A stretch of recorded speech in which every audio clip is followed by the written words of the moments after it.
everyone, welcome to my channel B4Bio and I am Mudit Narayan Singh and I am here to teach you biology। तो पिछला वाला जो video था उसको बहुत सारे लोगों ने सपोर्ट किया, थैंक यू वेरी मच। और आज शायद हम स्टार्ट करेंगे न्यूट्रिशन इन प्लांट्स। तो उससे पहले एक बार एक रिकैप करेंगे जो हमने पहले वाले वीडियो में पढ़ा था, जिसमें कि मैंने स्टार्ट किया था जो लिविंग ऑर्गेनिजम्स हैं वहाँ से, उनके 4 कैरेक्टरिस्टिक्स बताए थे।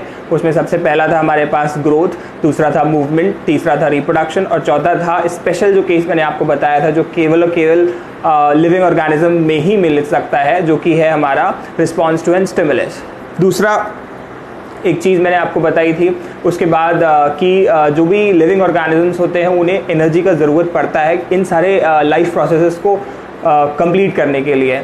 तो वहाँ पर हमने न्यूट्रिशन स्टार्ट किया था। न्यूट्रिशन में हमने बात करी थी 2 टाइप के न्यूट्रिशन था, ऑटोट्रॉफिक मोड ऑफ न्यूट्रिशन और दूसरा था heterotrophic mode of nutrition. Autotrophic mode of nutrition जहाँ पर खाना ऑर्गेनिज्म खुद बना रहा था, वहीं पर हेटेरोट्रॉफिक मोड ऑफ न्यूट्रिशन जहाँ पर जो ऑर्गेनिज्म था वो खाने और अपने एनर्जी के लिए दूसरे ऑर्गेनिजम्स पर या फिर दूसरे सोर्सेज पर डिपेंडेंट था। अगर हम हेटेरोट्रॉफिक मोड ऑफ न्यूट्रिशन की बात करें तो वहाँ पर मैंने 3 तरीके के न्यूट्रिशंस बताए थे। सबसे पहला था हमारे पास सैप्रोफाइटिक मोड ऑफ न्यूट्रिशन जो कि फंजाई में मिलता है, जहाँ पर हमारा डेड और डीकेड मटेरियल के ऊपर जो ऑर्गेनिज्म है वो फीड करता है। दूसरा था पैरासिटिक मोड ऑफ न्यूट्रिशन जो कि हमारा राउंड वर्म्स या फिर पैरासाइट्स में मिलता है, जहाँ पर वो पर्टिकुलर ऑर्गेनिज्म किसी दूसरे ऑर्गेनिज्म के जो अपने एनर्जी है उसके लिए उसके ऊपर डिपेंडेंट रहता है। जैसे राउंड वर्म्स ह्यूमन बॉडी में इंटेस्टाइन होता है वहाँ पर पाए जाते हैं और वो ह्यूमंस का जो भी डाइजेस्टेड हमारा न्यूट्रिशन है वो वहाँ से लेते रहते हैं। तीसरा हमारे पास था होलोजोइक मोड ऑफ न्यूट्रिशन जहाँ पर जो फूड इनटेक हो रहा है वो सॉलिड फॉर्म में हो रहा है, जो कि हमारा ह्यूमंस हुए जितने भी एनिमल्स हुए सब में देखा जाता है। और आज हम स्टार्ट करेंगे जो कि है ऑटोट्रॉफिक मोड ऑफ न्यूट्रिशन जो कि हमें मिलता है प्लांट्स में। सो आज हम स्टार्ट करेंगे न्यूट्रिशन इन प्लांट्स। उससे पहले एक बात जो सबसे कॉमन आती है हमारे पास वो ये आती है कि प्लांट्स में बेसिकली हम 3 पार्ट्स की बात करते हैं बहुत जनरली, जो कि हमारे पास होते हैं रूट, स्टेम और लीव्स। तो जो फोटोसिंथेसिस जो कि प्रोसेस होता है खाना बनने का या फिर एनर्जी बनने का ऑटोट्रॉफिक ऑर्गेनिजम्स का, वो हम कहते हैं होता है लीव्स में। ओके, तो यहाँ पर the process of formation of food in the presence of carbon dioxide, water and sunlight is called as photosynthesis। ठीक है, मतलब यहाँ पर क्या हो रहा है कि यहाँ लाइट के प्रेजेंस में फूड का सिंथेसिस किया जा रहा है, इसलिए हमने इस पर्टिकुलर प्रोसेस का नाम दिया है फोटोसिंथेसिस। अब जो फोटोसिंथेसिस है वो होता कहाँ पर है? फोटोसिंथेसिस हो रहा है हमारा लीव्स में। अब क्वेश्चन ये आया कि सर आखिर लीव्स में कहाँ पे हो रहा है? तो लीव्स में हमारा जो फोटोसिंथेसिस होता है वो होता है क्लोरोप्लास्ट में। ठीक है, ध्यान से सुनिएगा, जो मैंने वर्ड बोला है वो है क्लोरोप्लास्ट। अब जो अगर हम इसको और स्पेसिफाई करें तो आपने शायद क्लास 9th में या फिर आपने और भी कहीं पे अगर सेल के बारे में पढ़ा हो तो वहाँ अंदर एक स्ट्रक्चर हम यहाँ पर बात करते हैं जिनको बोला जाता है प्लास्टिड्स। ठीक है, तो जो प्लास्टिड्स होते हैं वो एक वेसल मान सकते हैं हम, जिनके अंदर एक पर्टिकुलर पिगमेंट भरा होता है। तो जिस पर्टिकुलर प्लास्टिड के अंदर हमारा क्लोरोफिल भरा होता है उसको हम बोल देते हैं क्लोरोप्लास्ट। और यहाँ पर जो मेन पिगमेंट है जो इस पर्टिकुलर लाइट को एब्जॉर्ब कर रहा है या लाइट का जो नेसेसिटी आ रहा है वो आ रहा है क्लोरोफिल में। और क्लोरोफिल हमें कहाँ मिलेगा? प्लास्टिड्स में, जो कि हो गए क्लोरोप्लास्ट। और क्लोरोप्लास्ट हमें कहाँ मिलेंगे? लीफ में। तो फोटोसिंथेसिस कहाँ हो रहा है हमारा? लीफ में। लीफ में कहाँ पर? क्लोरोप्लास्ट में। और क्लोरोप्लास्ट हमें कहाँ? और क्लोरोप्लास्ट के अंदर क्या है? क्लोरोफिल। इतना आप प्लीज बेसिकली ये चीज क्लियर कर लीजिएगा। बच्चे बहुत ज्यादा कंफ्यूज होते हैं इस चीज में जब उन्हें नहीं समझ में आता है कि सर अभी आपने क्लोरोप्लास्ट कहा, फिर आपने सर क्लोरोफिल कह दिया, अब कभी सर लीफ कहा जा रहा है। तो उस कंफ्यूजन को प्लीज क्लियर करिएगा कि हमने यहाँ पर कहा है कि फोटोसिंथेसिस हो रहा है लीफ में। लीफ में कहाँ पर? क्लोरोप्लास्ट के अंदर। क्लोरोप्लास्ट के अंदर होता है क्लोरोफिल, क्योंकि क्लोरोप्लास्ट इज अ प्लास्टिड जिसमें कि क्लोरोफिल होता है और क्लोरोफिल एक पिगमेंट है। ओके, अब बात करें यहाँ पर लीफ की। तो अगर हमने ये लीफ ली है और हमने इसको ऐसे काट दिया है, मतलब लाइक दिस, तो अगर हम इसका एक टीएस देखेंगे तो यहाँ पर हमें कुछ ऐसा सेक्शन मिलेगा। ओके, तो ऐसा सेक्शन अगर हमें मिला तो सबसे पहली जो लेयर होती है वो होती है cuticle. Cuticle is nothing just a wax की एक लेयर है जो कि सन की हार्मफुल रेज से जो हमारा लीफ है उसको प्रोटेक्ट करता है। ठीक है। दूसरा हमारे पास आता है यहाँ पर एपिडर्मिस, या फिर हम इसे कहें अपर एपिडर्मिस। एपिडर्मिस एक आउटर कवरिंग है लीफ के स्ट्रक्चर की। नीचे वाला जो स्ट्रक्चर है एपिडर्मिस के जस्ट नीचे हमारे पास 2 लेयर मिलती हैं, इनको हम बोलते हैं, इस पर्टिकुलर सेक्शन को जो इन दोनों के बीच में है, अपर एपिडर्मिस और लोअर एपिडर्मिस के बीच में है, इसे हम कहते हैं मीजोफिल। ओके, मतलब जो भी स्ट्रक्चर हमारा अपर एपिडर्मिस और लोअर एपिडर्मिस के बीच में आ रहा है उसको हमने कह दिया मीजोफिल। अब मीजोफिल लेयर को हमने 2 टाइप्स के लेयर्स में बांटा है। पहला हमने कहा पैलिसेड और दूसरा हमने कहा स्पॉन्जी। ठीक है, अब पैलिसेड और स्पॉन्जी क्यों बोला गया? अगर आप बहुत ध्यान से देखें इस चीज को, स्पॉन्जी मीन्स बीच में बहुत ज़्यादा जो हम स्पॉन्ज बेसिकली लेके थे उसके बीच में एयर कैविटीज होती हैं। एग्जैक्टली यहाँ पर जो सेल का अरेंजमेंट है वो एग्जैक्टली स्पॉन्ज जैसा है, उसके बीच में एयर कैविटीज हमें मिलती है, इसलिए हमने इस पर्टिकुलर जो लेयर है उसका नाम रख दिया है स्पॉन्जी। ओके, तो यहाँ पर एक चीज ध्यान रखिएगा, ये 2 टाइप के पेरेन्काइमास हैं। ओके, मतलब क्या हुआ यहाँ पर कि हम क्लास 9th में जब टिश्यूज़ पढ़ते हैं तो वहाँ पर हम 3 तरीके के टाइप सेल्स या पढ़ते हैं, जो कि पेरेन्काइमा हुआ, कॉलनकाइमा हुआ, स्क्लेरेन्काइमा हुआ। ये यहाँ पर पेरेन्काइमा है। अब पेरेन्काइमा में यहाँ पर अगर आप देखें तो हमारे पास जो 2 हमारे पर्टिकुलर लेयर्स हैं, एक है पहला पैलिसेड और दूसरा है स्पॉन्जी। अब अगर हम पैलिसेड की बात कर लें तो यहाँ पर आप देख रहे हैं इनके बीच में कोई भी गैप नहीं है, और हर किसी सेल के अंदर ये तो एक वैक्यूल रहा, और लास्ट में यहाँ आप यहाँ देख रहे होंगे ये जो डॉट्स हैं, दीज आर क्लोरोप्लास्ट। ठीक है, इसको हम कह रहे हैं क्लोरोप्लास्ट।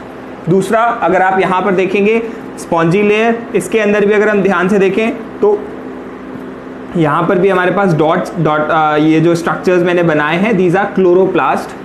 दोबारा से कह रहा हूँ, क्लोरोप्लास्ट हमारा एक प्लास्टिड है जिसके अंदर क्लोरोफिल है, that is the main pigment for photosynthesis. Exactly. Okay, अब अगर हम यहाँ पे स्टार्ट करें, सबसे पहले मैंने कहा क्यूटिकल, दूसरा मैंने कहा अपर एपिडर्मिस, ये वाला लेयर हमारे पास आ जाता है पैलिसेड लेयर, ये आ जाता है हमारे पास स्पॉन्जी लेयर, और ये आ जाता है हमारे पास लोअर एपिडर्मिस। ठीक है, अब एक चीज़ डिफरेंट है, वो ये है कि हमारे पास जो अपर एपिडर्मिस आ रहा है और हमारे पास जो लोअर एपिडर्मिस आ रहा है, दोनों में डिफरेंस है। कहाँ पर? ये चीज़। ठीक है, अब सर ये चीज़ है क्या? इसको हम बोलते हैं स्टोमाटा। ठीक है, स्टोमाटा क्या है? स्टोमाटा हमारे पास एक ऐसा ओपनिंग है, ठीक है, जहाँ से गैसियस एक्सचेंज होता है।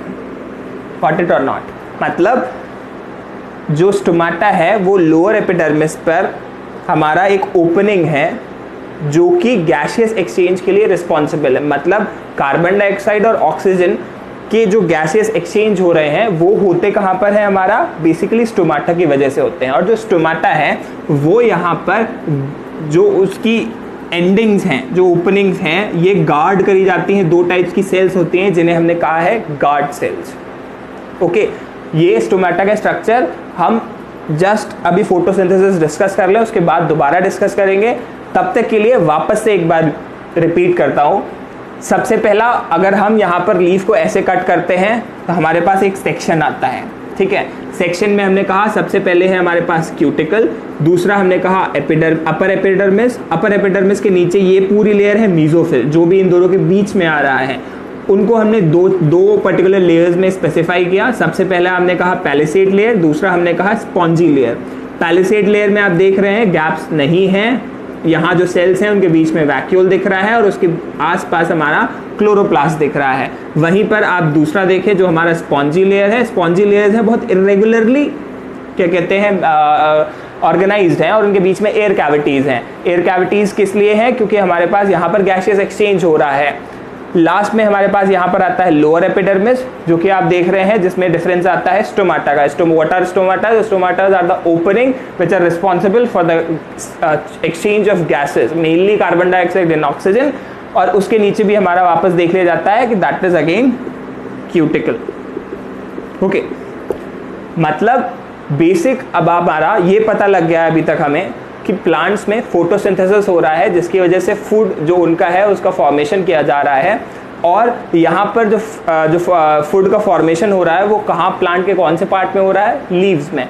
और लीव्स के अंदर अगर स्पेसिफाई करें तो बेसिकली वो हुआ क्लोरोप्लास्ट, और क्लोरोप्लास्ट में भी अगर हम बोले सर और कहाँ पर, तो वो हुआ क्लोरोफिल। Exactly okay. अगर हम यहाँ पर स्टार्ट करें वापस से, तो वापस आइएगा, वहाँ पे मैंने कहा था कि हमारे पास autotrophic mode of nutrition plants के अंदर लीव्स आ गए यहाँ पर। अब यहाँ पर बात करते हैं फोटोसिंथेसिस की। जैसा कि मैंने जब स्टार्ट किया था तब बोला था photo means in the presence of light, synthesis हो रहा है किस चीज़ का, फूड का। अब यहाँ पे जो फूड का फॉर्मेशन हो रहा है वो हो रहा है in the form of carbohydrates, जो कि हम बहुत ही कॉमनली सब लोग जानते हैं, दैट इज ग्लूकोज। और ग्लूकोज का जो हमारे पास केमिकल फॉर्मूला होता है दैट इज C6H12O6। ओके, सो अब अगर फोटोसिंथेसिस है तो उसके लिए नेसेसिटीज क्या है, what are the conditions necessary for photosynthesis. अगर हम कंडीशंस की बात करें तो सबसे पहला this happens in chloroplast that I have specified much before. दूसरा कंडीशंस में आया यहाँ पर सनलाइट का होना बहुत ज़रूरी है, दिस इज है क्लोरोफिल का, जो कि कहाँ मिलता है हमारा, क्लोरोप्लास्ट में। और फिर ये रहा कार्बन डाइऑक्साइड और ये रहा वाटर। ठीक है, अब स्टार्ट करें, अगर सनलाइट कहाँ से आ रही है, वो तो आ रही है हमारी कहाँ से, सन से, मिल गया। ठीक है, दूसरा क्लोरोफिल जो कि ऑलरेडी हमारा कहाँ प्रेजेंट है, लीव्स में, क्लोरोप्लास्ट के अंदर, वो भी आ गया हमारे पास। ठीक है, दूसरा मैंने कहा कार्बन डाइऑक्साइड, वो हम एक्सेल आउट कर रहे हैं, इतना ऑलरेडी प्रेजेंट है एटमॉस्फेयर में। तीसरा हमने कहा यहाँ पर वाटर, जो कि ऑलरेडी प्लांट कहाँ से ले रहा है, सॉइल से, रूट्स के थ्रू। ओके, तो यहाँ पर फोटोसिंथेसिस के अगर हम रिएक्शन देखें तो यहाँ पर आया हमारे पास कार्बन डाइऑक्साइड कहाँ से, एयर से, वाटर आया हमारे पास कहाँ, सॉइल से, और फिर आया सनलाइट जो कि हमें मिल ही रहा है, क्लोरोफिल। जब ये सारी चीज़ें अवेलेबल होती हैं then carbon dioxide and water in the presence of sunlight and chlorophyll transforms into glucose and oxygen.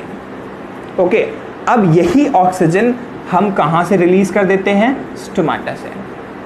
Okay, इतना क्लियर हो गया आप लोगों को। तो बेसिकली यहाँ पर मैंने बोला है 6CO2 + 6H2O in the presence of sunlight and chlorophyll gives you 6C6H12O6 C6H12O6 + 6O2, जो कि रिलीज कर दिया क्या, कहाँ, बाहर एटमॉस्फेयर में, और ये रहा हमारा ग्लूकोज। अब यहाँ पर बात आती है कि जब कार्बन डाइऑक्साइड आ गया, ग्लूकोज बन गया, और ग्लूकोज ये ऑक्सीजन जो हमारा है वो निकल गया। अब ग्लूकोज का क्या होगा, अब जो हमारे पास ग्लूकोज है ये या तो इंस्टेंटली यूज़ कर लिया जाएगा एनर्जी के लिए, या फिर अगर नहीं यूज़ किया जाता है तो वो स्टार्च की फॉर्म में स्टोर कर लिया जाता है। तो अगर हम यहाँ पर बात करें स्टोमाटा की, तो हम स्टोमाटा का अगर स्ट्रक्चर देखते हैं तो स्टोमाटा का यहाँ पर जो स्ट्रक्चर है वो यहाँ पर अगर आप देखिए तो यहाँ पर 2 गार्ड सेल्स प्रेजेंट हैं, या फिर 2 बील लाइक सेल्स हैं जो कि गार्ड करते हैं स्टोमेटल कोर को या स्टोमेटल अपर्चर को, तो हमने इसको बोल दिया है गार्ड सेल्स। गार्ड सेल्स के अंदर भी क्लोरोप्लास्ट प्रेजेंट है। दूसरा, जैसे ही इन गार्ड सेल्स के अंदर वाटर का इनटेक या फिर वाटर का फ्लो करवाया जाता है, ये गार्ड सेल्स टर्जेड हो जाती हैं और यहाँ पर जो स्टोमेटल अपर्चर है वो खुल जाता है, जिसकी वजह से जो गैसेस एक्सचेंज है वो आसानी से हो पाता है। अब यहाँ पर एक चीज़ आती है, एनसीईआरटी इस चीज़ को मेंशन करती है कि जनरली क्या होता है कि अगर हम यहाँ प्लांट्स में देखें जो हमारे पर्टिकुलर एरिया में मिल रहे हैं, आपके आसपास मिल रहे हैं, उसमें क्या होता है कि जो कार्बन डाइऑक्साइड का इनटेक है या फिर एक्सचेंज है या फिर जो स्टोमेटा ओपन हो रहे हैं वो जनरली जो हमारा जो डे टाइम है इसमें होते हैं और रात में क्लोज हो जाते हैं। बट डेजर्ट प्लांट में ऐसा नहीं होता है। डेजर्ट प्लांट में क्या होता है कि ये चीज़ ऑपोजिट होती है। क्यों? मतलब क्या है कि जो नाइट है इसमें स्टोमेटा ओपन हो रहे हैं और जो डे टाइम है इसमें स्टोमेटास जो हमारे हैं वो क्लोज हो रहे हैं, क्योंकि डेजर्ट प्लांट में हमारे पास डेजर्ट एरिया में जो टेम्परेचर है वो काफ़ी ज़्यादा होता है, जिसकी वजह से अगर स्टोमेटा दिन में खुलेगा तो जो वाटर का इनटेक है या फिर जो वाटर का इवेपोरेशन है एटमॉस्फेयर में वो बहुत आसानी से हो जाएगा और लॉस ऑफ वाटर बहुत ज़्यादा होगा। जिस पर्टिकुलर अडेप्टेशन या फिर जिस पर्टिकुलर चीज़ को काउंटर करने के लिए जो प्लांट्स हैं हमारे डेजर्ट प्लांट्स, उन्होंने अडेप्टेशन किया क्या कि जो उन्होंने स्टोमेटा की ओपनिंग एंड क्लोजिंग के टाइम में है ये चीज़ चेंज कर दी। मतलब जो एक्सचेंज करना है अब वो रात में करते हैं और उस चीज़ का जो यूज़ है वो पर्टिकुलर दिन में किया जाता है। ओके, तो यहाँ पर अभी तक जो हमने बात करी है स्टार्टिंग से लेके एंड तक वो स्टोमेटा पे आके ख़त्म हुई। दूसरी चीज़, स्टोमेटा के बेसिस पर हम यहाँ पर लीफ को दो पर्टिकुलर टाइप्स में बांट देते हैं। अगर ऐसी लीफ जिसके एक पूरे ऊपर पर्टिकुलर सरफेस पे स्टोमेटा की जो नंबर्स है वो बहुत कम है या है ही नहीं, और नीचे वाले सरफेस पे अगर हमारे पास स्टोमेटा प्रेजेंट है, तो ऐसी लीफ को हम बोलते हैं डॉर्सी वेंट्रल लीफ। मतलब केवल एक पर्टिकुलर सरफेस पे हमारे पास जो स्टोमेटाज है वो मिल रहे हैं। वहीं अगर हमें जो स्टोमेटा है वो दोनों तरफ मिल रहे हैं, इस टाइप की लीव्स को बोला जाता है आइसोबाइलेटरल लीफ में। अगले जो वीडियो होगा उसमें हम कवर करेंगे न्यूट्रिशन इन एनिमल्स। उससे पहले एक चीज़ और, आप जो मैं इसके बाद क्विज देता हूँ उसको ज़रूर फॉलो अप करें। वहाँ पर जाके आप एक बार रिकैप्चुलेट करके देखिए कि आपने इस पर्टिकुलर वीडियो में सीखा क्या है। उसके साथ ही इसके बाद से या फिर इस वीडियो से मैं एक नया फॉर्म उसमें ऐड कर रहा हूँ, एक नया लिंक ऐड कर रहा हूँ जो कि है डाउट्स के लिए, और आप अपने डाउट्स उसमें लिख के भेजिए। मैं कोशिश करूँगा कि सारे डाउट्स मैं एक जगह इकट्ठा कर लूँ और फिर उनका आंसर मैं एक सेपरेट वीडियो में आप तक पहुँचा सकूँ। Thank you so much for watching, और please do subscribe and share the channel, और प्लीज़ उस क्विज़ वाला जो हमारा पोर्शन है उसको ज़रूर फॉलो अप करिएगा, और आपके कोई भी डाउट्स हो प्लीज़ आप हमारा जो गूगल फॉर्म है उसमें सबमिट करिएगा। And see you soon.